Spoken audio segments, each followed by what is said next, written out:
Kabanata 3021. Nang makita ni Severin ang sabay-sabay nilang kagustuhan, inilahad niya ang kamay at may ngiting sinabi, "Mag-impake na kayo at ililipat natin ang buong Sky Blue Sect. Sayang ang talento ni Larry kung mananatili lang sila sa mundo ng Earth. Ang espiritual na enerhiya at mga yaman sa Blue Realm ay mas mataas kumpara sa Earth. Kaya kahit anong pagsisikap nila ay mahihirapan silang makalusot sa kanilang bottleneck." Alam ni Severin na ang 12 dating Hall Masters ay pinili ng matandang Wako dahil may potensyal sila, kung hindi ay hindi sila mapipili. Sa katunayan, isa itong immortal na kayang maglakbay sa ilog ng panahon. Naramdaman din niya na may mga nakatagong dahilan sa likod ng mga pangyayari na nagdala sa kanya sa sitwasyong ito. Matagal na niyang hinahanap ang matandang Wako, at sa nalalapit na pagsasanib ng Blue Realm at Celestial Realm baka sa wakas ay makita niya ito at malinawan ang lahat. Nagtipon muli ang buong Sky Blue Sect makalipas ang kalahating araw.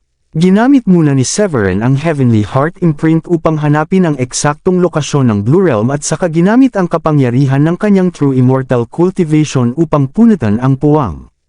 Sa sumunod na sandali nabuo ang isang spatial passage papuntang Blue Realm. Kumaway si Severin sa kanila at sinabi, "Tara na." Sabay silang pumasok nina Larry, Nick, Diane, Gilda, at Hardin sa spatial passage at lumitaw sila sa pasukan ng Grundy Uno Sacred Land. Sumunod ang halos 100 disipulo ng Sky Blue Sect.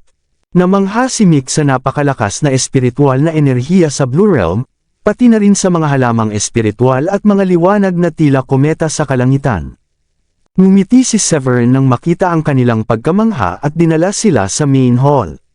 Doon ay nakasalubong nila si First Elder Rinald.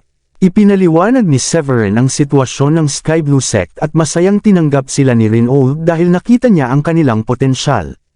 Kaya agad silang dinala sa General Affairs Hall upang merhistro. Bago umalis, binigyan ni Severin ang 12 Hall Masters ng mga token upang mahanap siya sa Cave World. Matapos ang lahat, bumalik si Severin sa Enchanted Peak kasama sina Diane, Gilda, at Hardin. Sa courtyard ng Enchanted Peak naghihintay sina Sheila at Sofia. Kasama rin nila si Gracie na gumaling na mula sa kanyang mga sugat. Lahat sila ay nakahinga ng maluwag nang makita si Severin na bumalik kasama ang kanyang mga kasama. Mabilis na lumapit si Gracie at nagtanong kay Severin na halatang nag-aalala.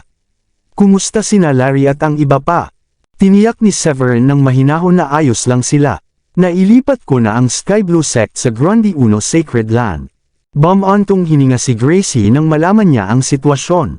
Nang magising siya, nalaman niya mula kina Sofia at Sheila na ang Grundy Uno Sacred Land ang pinakamataas na sekta sa buong Blue Realm. Ang pagkakataong magsanay sa ganitong sekta ay tiyak na makakatulong sa kanilang lahat. Matapos makipag-usap at magbalik tanaw kay Gracie sa courtyard, agad umalis si Severin. Sa paglapit ng pagsasanib ng langit at lupa, kailangan niya ng maraming paghahanda. Ang mga nangyari sa kanyang pagpasok sa Devil Realm, lalo na ang kilos ng Royal Celestial na si King Luther, ay nagdulot ng kaunting panghihina sa kanyang kasiyahan matapos makuha ang napakalaking yaman mula kay Elisa. Bumalik siya sa kanyang practice room at umupo ng naka-cross leg. Ginamit niya ang kanyang divine senses sa loob ng kanyang inner world at pinagmasdan ang pinagsamang chaotic peach tree sa loob ng Small Thousand Worlds. Kahit na pinagsama na niya ang lahat ng pangunahing puwersa at yaman sa Blue Realm, ang Longevity Alliance ay wala pang tunay na immortal. Naisip ni Severin na hindi siya maaaring manatiling walang ginagawa dahil magiging mahirap para sa Blue Realm na harapin ang pagsasanib sa Celestial Realm ng walang matibay na pundasyon. Sa may matibay na determinasyon, kumuha siya ng isang spiritual root na nagliliwanag ng banal na liwanag ng chaos mula sa chaotic peach tree. Ang puno ay hindi pa ganap na lumalaki at malayo pa sa ganap na anyo. Ayon sa tala, kailangan pa nito ng 36,000 taon upang maabot ang ganap na maturity. Ngunit kahit bata pa ito, ay isa na itong bagay na ipaglalaban ng mga Royal Celestials at may malaking halaga kahit sa True Immortals. Matapos kumain ng Immortal Peach, nagpasya si Severin na gumawa ng isang batch ng pills upang ibigay sa mga miyembro ng Longevity Alliance. Kailangan nilang makabuo ng ilang True Immortals bago dumating ang pagsasanib dahil kung hindi ay magdudulot ito ng kaguluhan sa Blue Realm. Ayon sa impormasyong nakuha niya mula sa Jade Plaque ni Elisa, maraming makapangyarihang puwersa sa Immortal World mula sa Imperial Palace hanggang sa mga isla. Umiling si Severin upang alisin ang mga iniisip na iyon at kumuha ng maraming bihirang 9th grade herbs mula sa kanyang storage ring. Sa isang galaw ng kanyang kamay nagpakawala siya ng naglalagablab na banal na apoy sa kanyang palad. Bilang isang late-stage true immortal, hindi na niya kailangan ng alchemy furnace para gumawa ng pills. Isang kaisipan lamang ay sapat na upang utusan ang langit at lupa na gawing pills ang mga sangkap. Sa paglipas ng oras ang mga pills na kasing laki ng hinlalaki ay unti-unting nabuo at nagliwanag ng liwanag ng batas. May isa pang hakbang, sabi ni Severin habang bumantong hininga. Upang makaakyat sina Adrian at ang iba pa sa immortality, kailangang ang pill ay pambihira at naglalaman ng batas na nasa antas ng ganap na tagumpay. Pagkatapos magpahinga sandali, kinuha ni Severin ang ilang batas mula sa kanyang small thousand worlds at inilipat ito sa pills. Sa sandaling iyon natakpan ng madilim na ulap ang buong Blue Realm. Dumagundong ang kulog sa kalangitan at may bahagyang lilang ulap sa kalawakan. Ang 9 na pills ay tila nagkaroon ng buhay at umikot sa hangin bago lumabas sa puwang at lumipad patungo sa madilim na ulap. Isang malakas na dagandong ng kulog ang umalingaw habang tinatamaan ng kidlat ang mga pills. Sa bawat tama ng kidlat lalo pang lumino at lumino ang banal na liwanag ng mga ito. Ang dakilang pangyayari ay natural na nakatawag ng atensyon ng lahat ng practitioner sa Blue Realm, lalo na kina Adrian, Amethyst, at iba pa sa loob ng Sacred Land. Ang pagdating ng lila na banal na kidlat ay nagdulot sa kanila ng pagkamangha at gulat. Iyan ang Violet Thunderstruck. Ang tribulation na iyan ay katulad ng nararanasan ng mga nagiging immortal, sabi ng isa sa kanila. Ngunit si Reinhold ay may mas matalas na paningin kaysa sa karamihan at nagsabi, may hindi tama dito. Ang tribulation na ito ay nakatuon sa isang pill. Tiyak na si Severin ang gumawa nito. Ang kanyang sinabi ay nagdulot ng kaguluhan sa mga semi-immortal habang napansin nila ang halimuyak na kumakalat sa hangin at ang lilang ulap na bumabalot sa Grundy Uno Sacred Land. Kahit ang semi-immortal pill ni Severin ay tila mas mababa pa sa kagilahil-alas na pangyayaring iyon. Nang mapagtanto ang kahalagahan ng pangyayari, agad na pinunit nina Adrian at iba pa ang puwang at nagtungo sa Cave World. Samantala sa Delhi, sina Lumino at ang barbaric Grand Priest ng North Sea na si Jackson ay ganoon din ang pagkamangha. Bilang mga miyembro ng Longevity Alliance, madalas silang pumunta sa Grundy Uno Sacred Land at alam nila ang husay ni Severin sa alchemy, lalo na sa paggawa ng pills para sa semi-immortals. Kaya nang makita nila ang kakaibang pangyayari, agad silang nagmadali papunta sa lugar. Matapos hamupa ang kulog, 9 na pills na kasing laki ng hinlalaki at may makapangyarihang banal na liwanag ang bumagsak sa kamay ni Severin. Si Heath na matagal nang naghihintay sa labas ay hindi maiwasang mainggit sa pag-unlad ni Severin sa alchemy. Binabati kita sa muling pagtaas ng antas ng iyong alchemical talent, sabi ni Heath. Alam niya bilang alchemist kung gaano kahirap maabot ang lampas sa level 9 Master Alchemist, lalo na sa Blue Realm na walang celestial herbs. Ang paggawa ng celestial pills ng walang celestial ingredients ay halos imposible. Hindi man niya maunawaan kung paano ito nagawa ni Severin, hindi na siya nagtanong at nagbigay na lamang ng pagbati. Narito na kayo, sabi ni Severin habang inilalagay ang 9 na pills sa porcelain bottles upang mapanatili ang kanilang espiritual na enerhiya. Tumingin siya kina Adrian at iba pa sa courtyard. Kumpara kina Adrian, Amethyst at mga elders ng Grundy Uno Sacred Land, tila medyo hindi komportable sina Jackson at Lumino. Nagulat si Jackson nang makita si Severin na nasa harap lang nila, ngunit may napakalakas na presensya. Ang lakas mo ay parang mas nakakatakot pa kaysa dati, para bang pati Great Path ay sumusuko sa iyo. Sa kabila ng kanyang pagkagulat, agad siyang yumuko kay Severin bilang bahagi ng Longevity Alliance. Binabati kita, Alliance Leader. Hindi na kailangan ng labis na papuri, sabi ni Severin. May 3 buwan na lang bago maganap ang pagsasanib ng mga realm. Ginawa ko ang mga pill na ito para sa inyo upang magsikap kayo at maabot ang true immortality. Ang balitang 3 buwan na lang ang natitira ay nagdulot ng matinding pagkalito at bigat ng damdamin sa kanila. Si Adrian ay labis na naantig at nagsabi, hindi ko sasayangin ang kabutihang ito, Severin. Hindi na kailangang magpasalamat pa ng labis dahil si Severin ay mananatiling kanyang iginagalang na disipulo, kahit na isa na itong true immortal. Naramdaman nina Lumino at Jackson ang matinding inggit dahil sa pagkakaroon ng ganitong uri ng disipulo. Samantala, nang inig si Amethyst sa sinabi ni Severin, kakabigay lang ni Severin sa kanila ng pagkakataong maging semi-immortal. Sa sandaling iyon, pakiramdam ni Amethyst ay parang nakatagpo siya ng kayamanan. Sina Jackson at Lumino, bilang mga semi-immortal ng Longevity Alliance, ay labis na natuwa at agad na nagpasalamat kay Severin. Salamat sa iyong kabutihan, hindi ka namin bibiguin.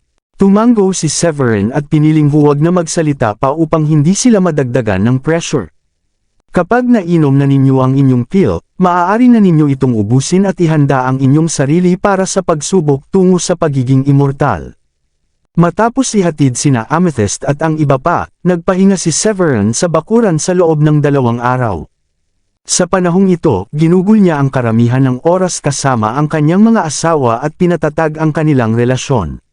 Nang matapos ang kanyang maikling pahinga, bumalik si Severin sa pag-iisa na may iisang layunin, hindi siya lalabas hanggat hindi niya naaabot ang antas ng perpektong yugto ng tunay na immortal. Ang kanyang Small Thousand Worlds ay umabot na sa pagmaster ng mahigit 2,000 batas, at may natitira na lamang na 1,000 upang kanyang makumpleto. Ayon sa impormasyong natanggap niya mula sa Heavenly Heart Imprint, 3 buwan na lamang ang natitira bago magsanib ang mga mundo. Ibig sabihin, kailangan ni Severin na maunawaan ang 100 batas araw-araw. Unti-unti nang nararamdaman niya ang bigat ng responsibilidad, ngunit matibay ang kanyang paniniwala na kakayanin niya ito dahil siya ang Panginoon ng Blue Realm at kaya niyang tumanggap ng tulong mula sa Heavenly Heart Imprint. Pagpasok niya sa silid ng pagsasanay, mabilis na naglakbay ang kanyang primal spirit patungo sa kawalan at pumasok sa orihinal na espasyo. Ang gininto ang ilog ng panahon ay nanatiling hindi nagbago sa kanyang harapan. Tinitigan niya ang agos ng panahon na nababalutan ng makapal na hamog. Hindi niya ito malinaw na makita, ngunit nagtuon pa rin siya ng pansin at sinubukang maunawaan ang dakilang landas ng langit at lupa. Kasabay nito, nagsimulang magliwanag ang Heavenly Heart Imprint sa pagitan ng kanyang mga kilay, na nagpalabas ng banal na tanikala ng kaayusan na nabuo mula sa mga batas ng dakilang landas. Dahil dito, ang nakapaligid na espasyo ay naging mar-ingle at nakakatakot dahil sa naglalagablab na mga batas. Tahimik na lumipas ang oras, at di nagtagal ay nakalipas ang 2 linggo. Nakita ni Severin ang tubig sa mahabang ilog ng panahon na marahas na umalon sa kanyang harapan, na nagpakita ng pakikibaka ni Adrian upang makatakas sa hawak ng tadhana. Sumunod dito, nagsimulang lumitaw ang mga tagpo ng mga taong nalampasan ang kanilang mga pagsubok at naging mga immortal. Kabilang dito sina Amethyst, ang unang elder na si Rinol, ang ikalawang elder na si Wallet, at ilan pang iba. Sa loob ng 2 magkasunod na buwan, ang 7 semi-immortal ng Longevity Alliance ay naging tunay na mga immortal sa tulong ng mga pill na ibinigay ni Severin. Ang pangyayaring ito ay naging isang mahalagang milestone sa Blue Realm na lalo pang nagpalakas sa kanilang reputasyon. Samantala, sa orihinal na espasyo, lalong lumakas ang aura ni Severin habang mas maraming batas ang namuo sa kanyang likuran. Nagbigay ito sa kanya ng maliwanag na nagmukha siyang isang pinakamataas na nilalang. Habang lumilipas ang mga araw, nagsimulang lumapit ang Celestial Realm sa Blue Realm. Ang mga practitioner na nasa antas ng Paragons at mas mataas pa ay nakaramdam na may isa pang mundo na nasa itaas nila. Pagkatapos, isang araw, ang buong Blue Realm ay nabalot ng milyang-milyang lila na hamog. Tumubo ang mga ginintuang lotus mula sa lupa, habang napakaraming kakaibang pangyayari ang pumuno sa kalangitan. Sa loob ng ilang segundo, isang aura na sapat na malakas upang supulan ang lahat ng dakilang landas ang tila nagpaamo sa buong mundo. Ang enerhiya ng takot na nagmula sa mga kaluluwa ng lahat ng nabubuhay ay tila pinakawalan ng 9 heavens at bomb-alot sa buong Blue Realm. Maraming salamat sa lahat ng sumusubaybay. Please subscribe and follow my YouTube and Facebook channel, Filipino Novel. Maraming salamat po. Kabanata 3025.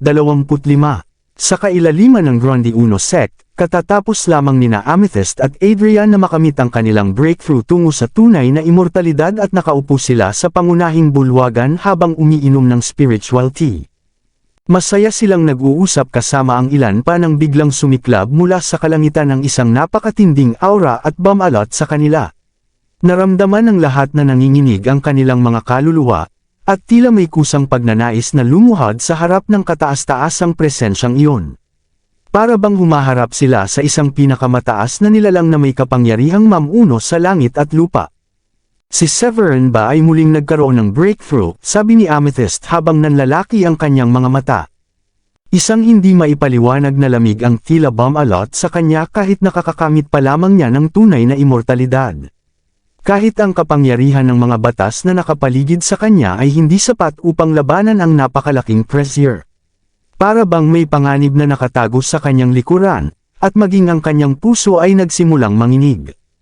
Ang pakiramdam na ang buhay at kamatayan ay nakasabit sa isang hibla ay kumalat sa kanyang buong katawan. Agad na ibinaba nina Adrian at ng grupo ang kanilang mga tasa at tumakbo palabas ng bulwagan patungo sa kinaroroonan ni Severin. May seryosong ekspresyon ngunit may halong saya, dahil ang kanyang breakthrough ay isang bagay na dapat ipagdiwang sa Longevity Alliance.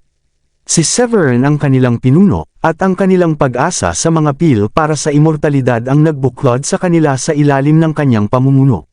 Dahil sa matagumpay na pag-angat nina Amethyst at ng iba pa sa pagiging immortal, kumalat ang kanilang reputasyon sa buong Blue Realm. Samantala, sa practice room ng Cave Heaven, nakaupo si Severin sa pagmumuni-muni habang napapalibutan ng 3,000 nagliliwanag na batas. Ang aura na kanyang inilalabas ay yaong sa isang perpektong yugto ng tunay na immortal. Habang nakatingin sa ilog ng panahon, nakita ng primal spirit ni Severin ang ginintoang liwanag na binubuo ng 3,000 landas na nagtipon sa ibaba. Bumantong hininga siya ng malalim.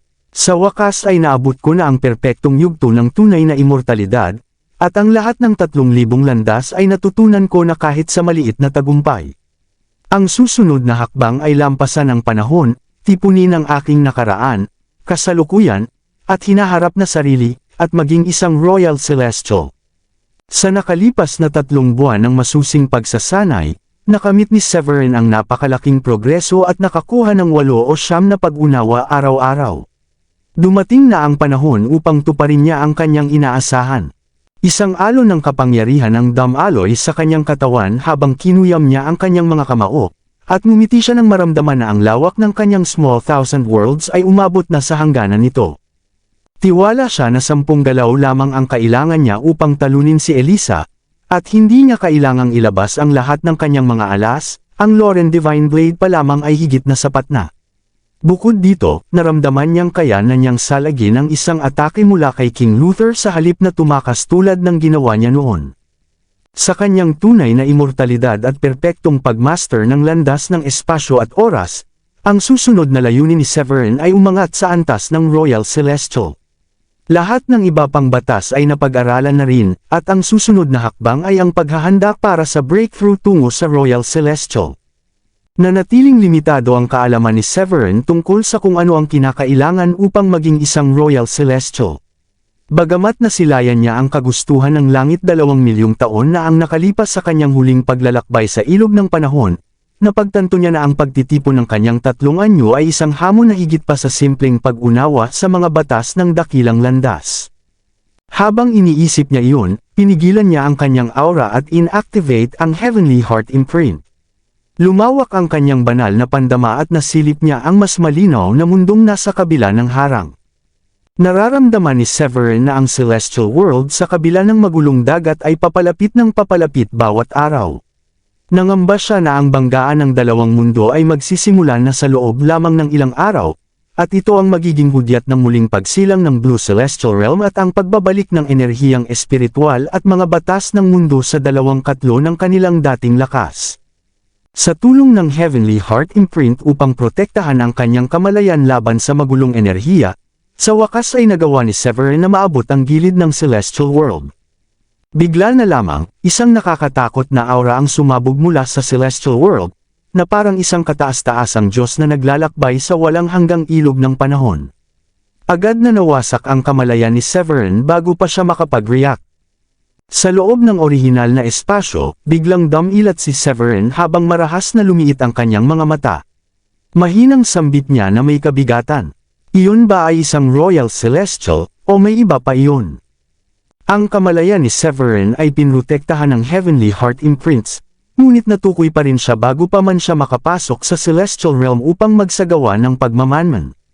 Ang taong nakadetekta nito ay walang duda na isang napakalakas at makapangyarihang nilalang na hindi bababa sa antas ng isang Royal Celestial.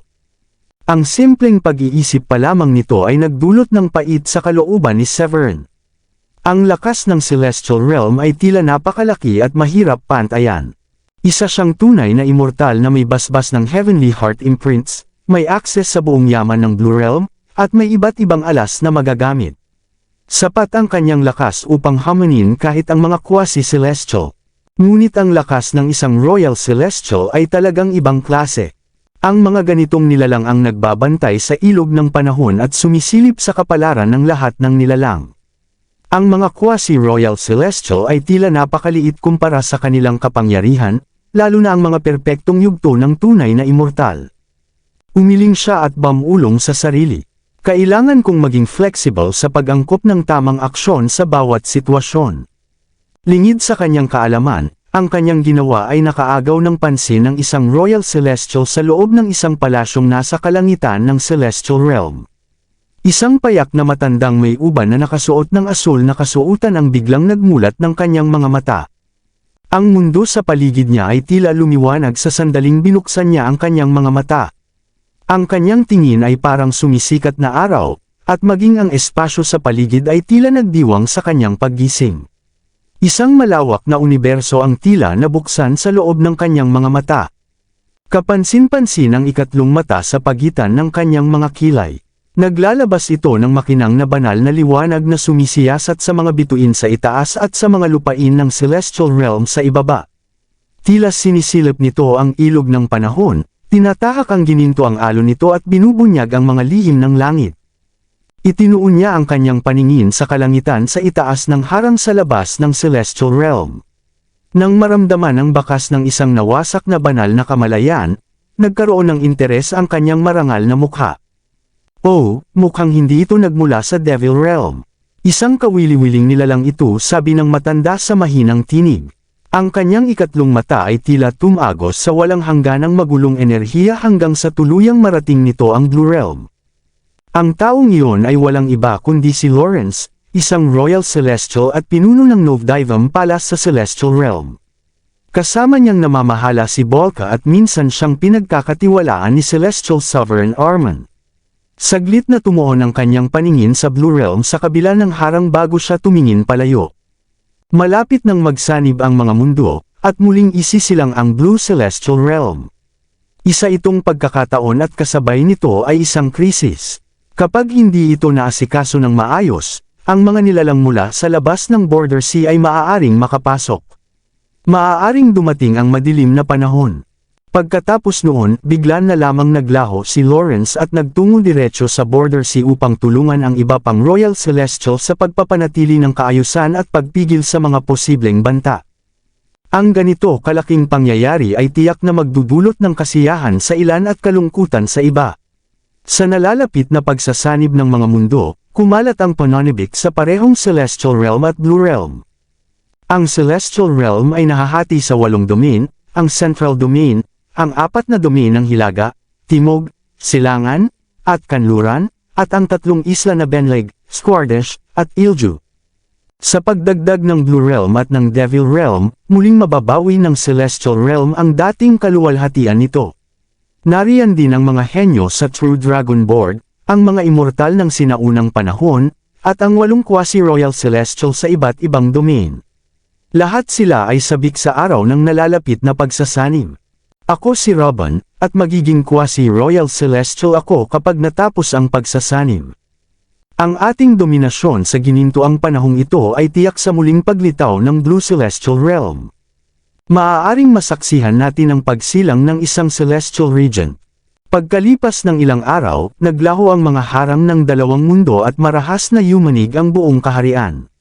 Ang mga nilalang mula sa Celestial Realm at Blue Realm ay sabay-sabay na tumungala, at nasasaksihan ng mabilis na banggaan ng mga nagsasanib na mundo sa kalangitan.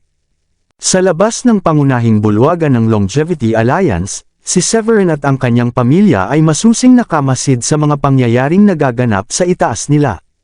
Habang pinagmamasdan ng Celestial Realm na mabilis na bumababa patungo sa kanila, naramdaman niya ang espasyo sa paligid na gumuho at lalong naging hindi matatag. Isang bug zone ng iba't ibang elemento ang sumabog mula sa mga bitik sa kawalan, na winawasak ang lupa sa ilalim ng kanilang mga paa. Bagaman mukhang mapanganib ang proseso, wala itong naidulot na pinsala sa mga naninirahan sa dalawang mundo. Sa pamamagitan ng pananaw ng Heavenly Heart Imprints, nasaksihan ni Severin ang pagsasanib ng Blue Realm at Celestial Realm.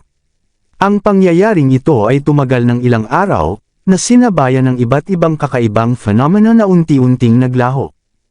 Isang kulay abong-hamog ang bumalot sa mundo, na pansamantalang hinihiwalay ang Blue Realm. Gayunpaman, ang enerhiyang espiritual sa loob nito ay mabilis na tumaas at naging napakasagana. Alam ni Severin na ito ay ang natitirang bakas ng kagustuhan ng mundo na nagtatangkang protektahan ang Blue Realm. Alam niya na kahit isang bangga lamang mula sa Celestial Realm ay kayang wasakin ang Blue Realm kung wala ang proteksyon ng kulay abong-hamog. Unti-unting nagsasanib ang dalawang mundo, at inaasahan ni Severin na mawawala ang mga limitasyon sa loob ng halos kalahating buwan upang mabuo ang Blue Celestial Realm.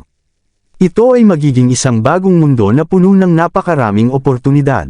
Ang mahahalagang halamang gamot at banal na ginto ay malamang nalilito ng sunod-sunod, na magbibigay ng walang kapantay na pagkakataon sa mga practitioner sa Blue Realm.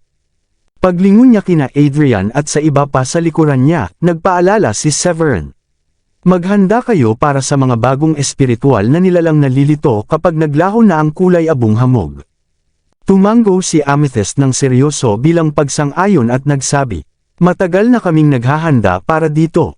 Kahit ang mga tunay na immortal ay hindi naglalakas loob na baliwalain ang pagsasanib. Habang muling lumilitaw ang Celestial Realm at tumataas ang enerhiyang espiritual, magiging mas madaling makuha ang mahahalagang halamang gamot. Ito ang mga positibong epekto na inaasam ni Amethyst at ng iba pa. Habang handa na ang lahat, hinintay ni Severin ang pagkawala ng mga panlabas na limitasyon.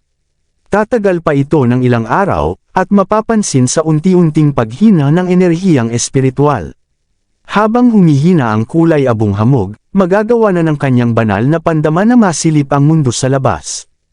"Narito na ako, Celestial Realm," sabi ni Severin habang huminga ng malalim at tumayo na may kasabikang dumadaloy sa kanyang katawan. Agad siyang sumugod patungo sa hangganan, tumawid sa humihinang kulay abong-hamog at sinalubong ng napakasiksik na aura ng langit at lupa. Hindi nagtagal ay nakita niya ang isang magulong asul na dagat na umaabot ng milya-milya sa kanyang harapan. Habang ikinokonekta niya ang kanyang banal na pandama sa kapaligiran, natukoy niya na siya ay nasa silangang dagat ng Celestial Realm. 3 celestial na isla ang kanyang nakita sa malayo, at sa mas malayong silangan ay ang napakalawak na kontinente ng Celestial Realm. Ang Blue Realm ay matatagpuan sa gilid ng silangang dagat, na bahagyang nakakabit sa silangang rehiyon. Ang dalawang panig ay tila nakaharap sa isa't isa sa 70 degree. Habang pinagmamasdan ni Severin ang alon ng dagat at ang mga kalat-kalat na isla, naramdaman niya ang masaganang enerhiyang espiritual na nagpapagaan ng kanyang pakiramdam. Hindi nagtagal, tuluyang nagsanib ang dalawang mundo matapos mawala ang mga limitasyon. Naramdaman ni Severin ang pagiging ganap at kalinawan ng mga batas sa Celestial Realm, na tila mas buo at mas madaling maunawaan kaysa sa mga nasa Blue Realm. Habang pinagmamasdan ni Severin ang Celestial Realm, uminit ang Heavenly Heart Imprint at sumiklab mula rito ang enerhiya ng dakilang landas. Pakiramdam niya ay para siyang nakatayo sa gitna ng napakaraming batas ng langit at lupa sa loob ng orihinal na espasyo. Ang langit at lupa ay nagpapadala sa akin ng impormasyon habang unti-unting naglalaho ang Blue Realm. Hindi na nag-aksaya pa ng oras si Severin at agad na umupo ng naka-cross-legged. Sinuri niya sa kanyang isipan ang napakaraming batas ng langit at lupa, at ang kanyang inner world ay mabilis na lumawak hanggang sa maabot nito ang hangganang bilyong milya. Ang kanyang pag-unawa sa mga batas ng langit at lupa ay ilang ulit na mas malalim kaysa sa mga practitioner na kapareho niya ng antas. Kahit ang mga quasi-royal celestial ay maaaring hindi kayang tapatan ang kanyang kapangyarihan. Ang impormasyong bumabalik sa kanya mula sa langit at lupa ay dumarating ng mabagal ngunit tuloy-tuloy, na tila isang bihirang biyaya. Dati ay wala siyang kaalam-alam kung paano makakamit ang breakthrough tungo sa quasi-royal celestial at kung paano makuha ang isa pa niyang incarnation, ngunit ang feedback at biyayang natanggap niya ay nagbigay sa kanya ng bagong linaw. Matapos ang maikling sandali ng kaliwanagan, umatras si Severin mula sa kanyang malalim na pagninilay, dahil nagsisimula ng maglaho ang kulay abong hamog. Unti-unti nang nakikita ng karamihan sa mga nilalang sa Blue Realm ang mundong nasa itaas nila. Isang biglaan at tila kusang kaisipan ang sumulpot sa kanyang puso, na para bang may paparating na oportunidad. Kakakunot pa lamang ng noo ni Severin nang mapansin niya ang isang umaakyat na liwanag na espiritual mula sa tahimik na dagat sa malayo. Tumagos ang liwanag sa kalangitan ng Celestial Realm, at isang gintong buto ng lotus ang nabuo sa kawalan. Isang kayamanan ang isinilang, sabi ni Severin na may tuwa. Agad niyang tinukoy ang direksyon nito at ginamit ang batas ng espasyo upang mabilis na makarating doon. Napakalawak ng Celestial Realm, at hindi madaling basagin ang mga harang sa espasyo nito. Kahit na isa siyang tunay na immortal na may lakas na katumbas ng isang quasi-royal celestial, inabot pa rin siya ng mahabang oras bago marating ang nagliliwanag na isla. Sa ibabaw ng hindi pinangalanang isla ay tumubo ang isang puno na may sanga na hugis dragon na umaabot sa kalangitan. Ang makapangyarihang batas ng kulog ay umiikot sa itaas nito, at ang 7 talampakang taas nito ay naglalabas ng nakakatakot na presensya na kahalintulad ng isang celestial weapon. Kakaiba ito. Isang piraso ba ito ng isang spiritual tree, bulong niya habang bumibilis ang kanyang paghinga.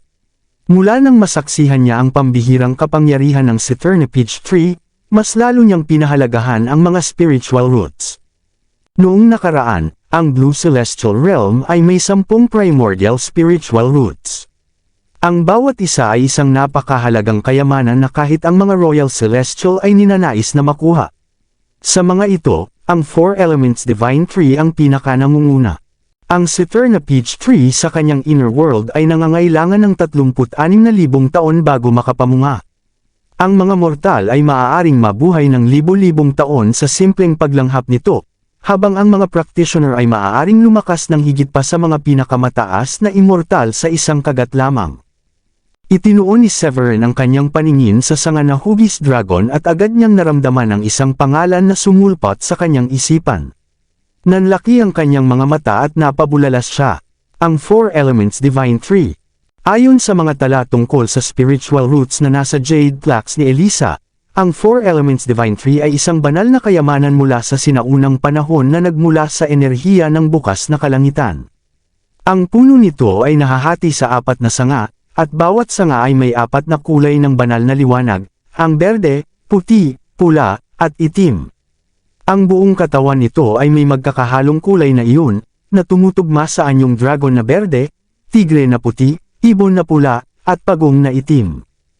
Ayon sa alamat, ang 4 Elements Divine Tree ay hindi namumunga kundi nagbibigay ng 4 na celestial weapon, ang Green Dragon Whip, ang White Tiger Order, ang Vermilion Bird Flag, at ang Black Turtle Seal. Ang Green Dragon Whip ay kumokontrol sa kapangyarihan ng kulog at kidlat at naglalaman ito ng batas ng kulog at Thunderlaw energy. Ang White Tiger Order ay kumokontrol sa hangin at 4 na panahon na naglalaman ito ng batas ng bilis at Heptagold energy. Ang Vermilion Bird Flag ay kumokontrol sa apoy at temperatura na naglalaman ito ng batas ng apoy at Wildfire energy. Ang Black Turtle Seal ay kumokontrol sa tubig at pinagmulan ng buhay na naglalaman ito ng batas ng sigla at Clearwater energy. Ang 4 na sandatang ito ay kabilang sa pinakamalalakas na umiiral. Kapag pinagsama, maaari silang makabuo ng isang napakalakas na 4-element formation na kayang ikulong kahit ang isang Royal Celestial. Hindi may kakaila na kahit ang mga Royal Celestial ay magnanais makuha ang 4 Elements Divine Tree, dahil kaya nitong lumikha ng mga immortal na sandata na nagtataglay ng mga batas ng langit, lupa, hangin, kulog, tubig, at apoy. Ayon sa mga usap-usapan, kapag pinagsama ang 4-element formation at ang 4 na immortal na sandata, ang kapangyarihang malilikha ay napakalakas. Hindi inaasahan ni Severin na magiging ganoon siya kaswerte upang matagpuan ang mga piraso ng 4 Elements Divine Tree sa gilid ng silangang dagat. Kahit maliit na sanga lamang ito, napakahalaga pa rin nito. Punong-puno ng tuwa, umangat siya sa himpapawid sa itaas ng isla at inabot ang berdeng sanga na hugis dragon. Ang mga primordial spiritual roots ay may napakalakas na kakayahang mabuhay. Hanggat hindi sila tuluyang nabubura sa pag-iral, maaaring pagsamasamahin ang mga piraso at ibalik ang pinagmulan upang muling mabuhay ang mga ito sa mundo. Naging masigla ang pakiramdam ni Severin matapos niyang hindi inaasahang makuha ang piraso ng 4 Elements Divine Tree. Ipinakalat niya ang kanyang espiritual na kamalayan at ipinagpatuloy ang paghahanap sa malawak na silangang dagat ng iba pang celestial na isla. Kasabay nito, lihim siyang nagpadala ng mensahe sa mga tunay na immortal mula sa Longevity Alliance, na hinihikayat silang samantalahin ang pagkakataon ngunit maging maingat. 7 katao, kabilang sina Amethyst at Adrian, ang naghiwa-hiwalay ng direksyon upang maghanap ng mga posibleng kayamanan. Sumulyap siya sa likuran sa unti-unting nawawalang kulay abong harang sa dagat, at agad naglaho ang kanyang anyo habang kumikislap ang batas ng espasyo sa paligid niya. Makalipas ang ilang sandali, tinahak niya ang malawak na abot tanaw at napansin ang libo-libong milyang lila na hamog sa timog silangan. Sa gitna ng makapal na hamog, bahagya niyang naramdaman ang isang malakas at masiglang enerhiya ng buhay. Malamang isa na namang piraso ng spiritual root, sabi niya sa sarili bago agad lumipad patungo sa isla kung saan nagmumula ang kakaibang pangyayari. Samantala, daan-daang milya ang layo sa teritoryo ng Benleg Island, sa loob ng isang palasyong puno ng enerhiya na may disenyo ng gintong pagong, naroon ang isang matangkad at payat na lalaki na nakasuot ng berdeng kasuotan. Naglalabas siya ng banal na liwanag, at ang kanyang aura ay lampas sa karaniwan. May tila ilusyon na sumusunod sa kanya, na nagbibigay ng pakiramdam ng tagumpay. Ang lalaking iyon na si Robin ay biglang itinaas ang kanyang ulo na may determinasyon sa kanyang mga mata. Mga piraso ng spiritual roots. Mukhang dumating na ang aking pagkakataon. Pagkasabi nito, tumayo siya at agad nag-teleport ng 100 milya sa isang galaw. Napakabilis ng kanyang paggalaw, at malaya siyang nakakagalaw sa mundo. Ang mga nasa Celestial Realm ay agad siyang makikilala bilang si Robin, isang kilalang Royal Celestial na ika-9 sa True Dragonborn. Isa siyang quasi-Royal Celestial na may lakas na higit pa sa isang tunay na immortal dahil nakolekta na niya ang kahit isa sa kanyang 3 anyo. Habang papalapit si Robin sa isla kung saan niya naramdaman ang kayamanan, nakita niya ang isang tunay na immortal na nasa itaas nito. Nang mapagtanto niyang isa lamang itong perpektong yugto ng tunay na immortal, mayabang niyang isiga. Umalis ka!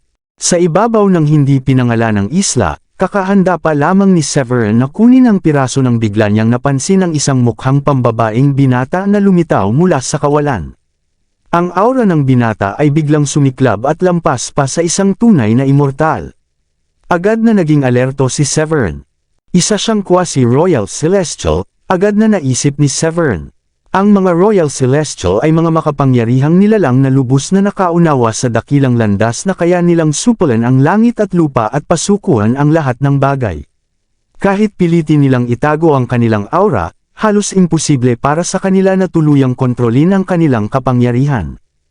Ang binatang nasa harapan ni Severin ay malinaw na hindi pa umaabot sa antas na iyon. Bago pa makapag-react si Severin, isang bahagharing liwanag ang tumama sa kanya, at isang makulay na liwanag ang bumagsak kasabay ng isang sigaw na umalangaw-ngaw sa kanyang mga tainga. Kabanata 3030, sinabi ko na sa iyo na umalis ka, sigaw ng tinig na umalangaw-ngaw, taglay ang kapangyarihan at diwa ng langit at lupa. Biglang nagbago ang ekspresyon ni Severin nang maramdaman niya ang lakas ng isang quasi-royal celestial na pumipigil sa kanya. Kumunat ang kanyang noo at agad niyang itinaas ang kamay upang pawalain ang paparating na puwersa sa isang galaw. Tumingin siya sa lalaking nakasuot ng berdeng kasuotan at malamig na nagsalita. Kanino ko ba utang ang karangalang ito? Bagamat napakalakas ng presensya ng quasi-royal celestial, hindi nakaramdam si Severin ng matinding takot. Dahil sa dami ng kakayahan na kanyang taglay, naniniwala siyang kaya niyang makipagsabayan kahit sa isang quasi-royal celestial, ngunit alam din niyang maaaring maliitin kung iisipin niyang kaya niyang pigilan ang ganitong pananakot sa simpleng salita lamang. Nang makita ni Robin na napawi ni Severin ang kanyang kapangyarihan, nawala ang kanyang pagmamaliit ngunit nanatiling bastos ang kanyang pananalita. Ako si Robin, at narito ako upang kunin ang kayamanan. Naniniwala siyang sapat na ang kanyang pangalan upang magdulot ng takot sa sinumang tunay na immortal, dahil kahit ang perpektong yugto ng tunay na immortal ay magdadalawang isip kapag nalaman nilang si Robin ang kanilang kaharap. Pagkatapos ng lahat, ang isang quasi-royal celestial ay higit na nakahihigit sa mga ganitong practitioner. Napangiti si Severin nang marinig iyon. Nakita na niya ang pangalan ni Robin sa jade plaque ni Elisa bilang isa sa mga nasa talaan ng True Dragon Board. Ang True Dragon Board ay kahalin tulad ng Chaos Prodigy List sa Devil Realm, dahil tanging mga tunay na immortal lamang ang maaaring mapasama rito. Marami sa kanila ay walang kapantay na makapangyarihang nilalang na hindi matatalo sa loob ng parehong antas. Gayunpaman, hindi kinilala o kinatakutan ni Severin si Robin kahit pa isa itong quasi-royal celestial. Desidido na makuha ang piraso ng spiritual root sa misteryosong isla, agad na sumagot si Severin. Tanging ang karapat-dapat lamang ang maaaring mag-angkin nito. Dumilim ang mukha ni Robin sa narinig at tumigas ang kanyang ekspresyon. Mukhang naghahanap ka ng kamatayan. Masaya akong ibigay iyon, sabi ni Robin habang ngumisi at sumuntok na nagliliwanag. Ang liwanag nito ay kasing ningning ng araw, na nagdulot ng sunod-sunod na pagsabog ng tunog sa kalangitan. Ang espasyo sa paligid ay napunit at nagpakawala ng rumaragasang enerhiya ng mga elemento. Ang bilis ng pag-atake ni Robin ay parang kidlat, na nagparamdam kay Severin na tila ang buong paligid ay nakatutok sa kanya. Hindi natinag si Severin, kinuyam niya ang kanyang kamao at pinakawalan ang kanyang stellar punch. Malakas na sumabog ang banggaan, at ang shockwave ay nagpa-atras kay Severin ng ilang dosenang hakbang kahit handa siya. Matapos niyang mabawi ang kanyang balanse, hindi na siya nag-aksaya ng oras at agad niyang ipinatawag ang Loren Divine Blade. Ang maliwanag nitong aura ay agad bumalot sa paligid sa loob ng ilang milya. Sa Loren Divine Blade biglang nagbago ang ekspresyon ni Robin nang maramdaman ang kapangyarihan nito. Kahit ang isang quasi-royal celestial tulad niya ay walang ganitong kahanga-hangang sandata. Lubhang nakakagulat na makita niya ang isang hindi kilalang tunay na immortal na may hawak na ganitong kataas-taasang kayamanan.